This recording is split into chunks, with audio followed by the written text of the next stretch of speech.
क्या आप जानते हैं सेहतमंद अफ्तारी के लिए क्या जरूरी है? मशरूबात में पानी, दूध, जूस या सादा पानी बगैर किसी इजाफी कैलोरी या शक्कर के हाइड्रेशन फराहम करता है।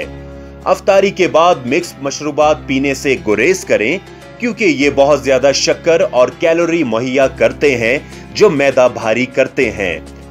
खजूरें रवायती तौर पर नबी करीम सल्लल्लाहु अलैहि वसल्लम के जमाने से अफ्तारी के लिए इस्तेमाल होती आ रही हैं। 3 से 4 खजूरें पोटाशियम, मैग्नीज और कॉपर का जरिया है जो फाइबर से भरपूर है। इसके अलावा आप दूसरे खुश्क मेवाजात जैसे खुबानी, इंजीर, किशमिश को भी अपनी अफ्तारी में शामिल कर सकते हैं जो तवानाई के साथ निजामे इंहिजाम के लिए भी मुफीद है।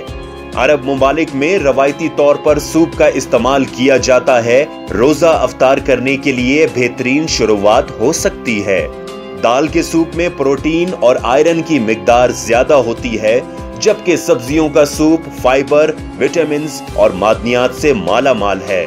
चिकन और चावल का सूप प्रोटीन, आयरन और कार्बोहाइड्रेट से भरपूर है।